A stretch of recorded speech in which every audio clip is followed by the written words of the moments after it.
This is Morgan Showalter, and she's in pain. You have to always be aware, always be thinking, am I going to fall? This is Morgan Showalter in her sensible white shoes and a blue scarf that might help her hide the pain. And yes, everyone in the hallway is Morgan Showalter, or an actor rehearsing to play what's called a standardized patient. Each has multiple sclerosis. Symptoms are getting worse, so whether the person is Ms. or Mr. Showalter, the aim is to prepare for the scrutiny of an interprofessional medical team. Each actor's role is a teaching gig on a very important day. UMB's third annual IPE Day draws participants from all its schools. With the guidance of faculty and even the actors, students are given the opportunity to learn from, with, and about one another. Going in, several express high expectations and a desire to debunk myths. I think we all have stereotypes that we have in our head, images of what different professions are, what they do. I hope that today sort of breaks some of those down as we meet actual individuals in those professions. A lot of people look at physical therapists. First off, I've heard a lot of people think that we're personal trainers, kind of, and that's definitely not true. So one of my teachers likes to refer to us as biomechanical experts. So we know how the body works, how it's supposed to work, and we try to fix it when it's not working right. Oh, the graduate school. Well, we're all introverted, you know that. We don't talk to anybody, we don't do interviews, we don't go and do Interprofessional Education Day type things. So that's one of the big stereotypes, I think, surrounds graduate students, is they just kind of want to stay in the lab and they don't want to do anything outside of that. And, you see some people like that, but there's a lot of people outside of that. And it'll be good for them to kind of meet me, hopefully, and they can see that there's, we're not all like that. I feel that definitely the other professions probably think pharmacists count pills all day behind the counter and put it in a bottle and then give it to the patient. However, I want to demystify that myth of pharmacists, because we do much more than that, where we also do patient counseling and we have to deal with insurance and we have to call the doctors to make sure if there's ever something wrong with a medication or if there's a drug-drug interaction. Well, I think I kind of have this negative stereotype of doctors actually being sometimes too arrogant or not wanting to listen. And since if there is a hierarchy, a lot of times doctors are pretty high up. Two of my sisters are nurses, and so they kind of have shared some stories with me. And part of my motivation is I don't want to be that doctor who can't listen, who makes mistakes and causes problems for patients. We do more than just clean teeth. We do a lot of preventative therapy, so it'll be very nice. Working up the case of Morgan Showalter is no easy task, as 11 separate groups discover simultaneously. Students consult with one another in preparation for the patient to consult with them. Given a report of MS diagnosed at least 5 years ago, the team at each table reviews meds, mindset, dexterity, and the risks of living in an apartment upstairs. The physical environment, being able to modify that by having someone come in and just put eyes on it. We already solved the stairs. You can't get up the stairs. Right, I know we already discussed that. How We're we getting need a to lawyer. get Regardless of this stage in the disease, it's going to get worse and worse. So I think he's been okay for this point on, but it's going to be a massive change. It would be easier for them to transition into a family setting, but if they're not okay with that, then they have to be okay with having all these other groups coming into them. So we don't know. We need to ask who's supportive in his or her life. The social network, definitely. Yeah, well, right now he's going to I got to interrupt. Great teamwork. Asking any other things that jump out. That's helpless. Yeah, he feels powerless, helpless. Like I said, I think the peer support group. And then the other big thing is working on getting him new housing. So I want to know, when did it start?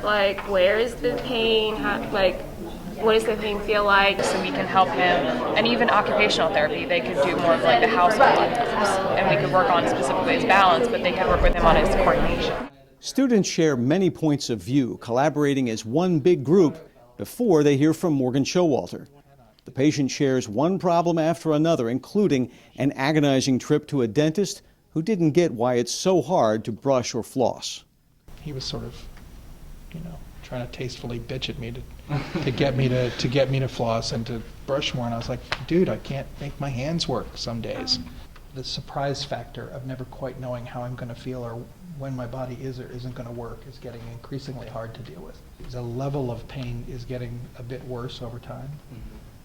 All of it, just sort of like I said, the fact that I never quite know what's going to happen is in some ways the most problematic. So kind of like not this unpredictability of what every day is going to be like. Yep, every hour. Every hour even. Morgan Showalter heads to the waiting room while his many IPE teams assess the case. They suggest solutions from how best to inject medicine to dental hygiene tools. Every discipline gets a say.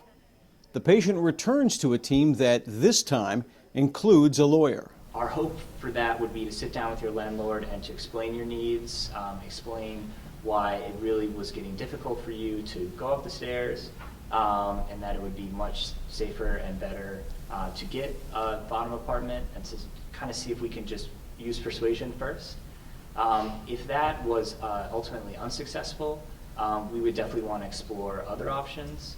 Now, we did have some recommendations. However, because your rebif for your multiple sclerosis is free by Medicaid, we want to look through a list to make sure that maybe there are some other medications that are free as well, and that way you don't have to pay a thing. It's a common misconception to not exercise. So actually exercising is good, and we want to promote that. So we were talking about how it would be a good thing for you to come into physical therapy.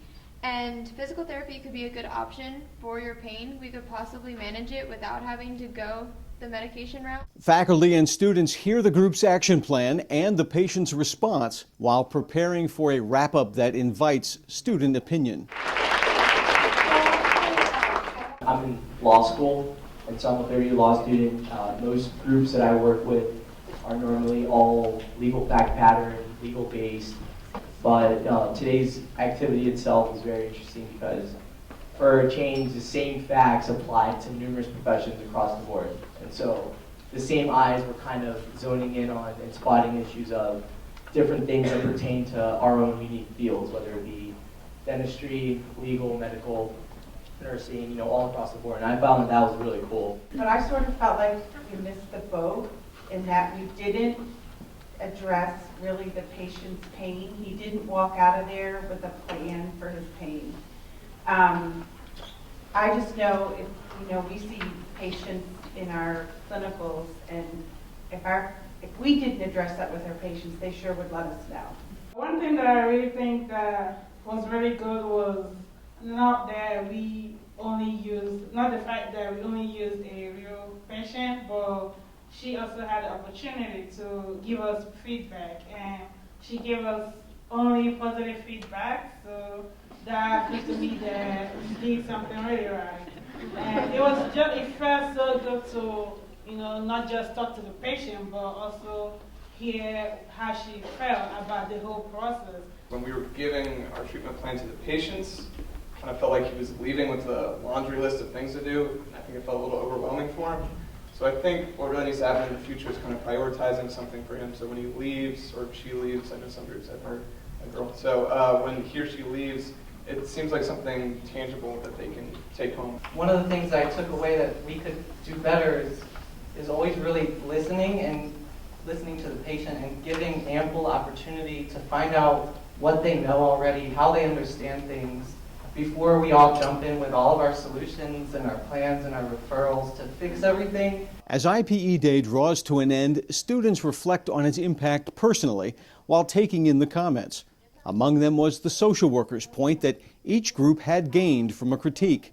It was given by none other than patient Morgan Showalter. My experience, I've only ever seen a physician one-on-one or a nurse one-on-one, so to have a group helping me, it's a little intimidating. I got to say, it's a little, not just because of all of you, but I mean in the context of interprofessional, if there is a group. Simultaneously, it was really encouraging to know there were that many options for help for me out there. I didn't have to rely on one person. I'm used to interacting with pharmacy students only, but because I know now that not only do I need to work for my patients, but for example, I might have a social work patient who needs my help, or it could be someone else's patient, but I am empowered knowing that other people are relying on me. Really sitting down for a minute to just think about the fields outside of your own, because I feel like that's hard to do before you have an experience like this where you can like see everyone's input on the different scenarios. A lot of the times with our group, we had a lot of strong feelings with how, maybe one may seem more important. So this teamwork was needed for a lot of us, me as well, because I could definitely see where one would want to push more with their field than others, and they weren't as accepting. But I think today, when we all got together with the patient, we all worked together. I think one of the great things was inviting our colleagues from the School of Law, the Graduate School, and the Social Work School. We can kind of get a little terrified, maybe of our law colleagues specifically, because we think litigation and get scared, but it was really nice to see all the great things they bring to the table. There's the stereotypes about each discipline in and of itself.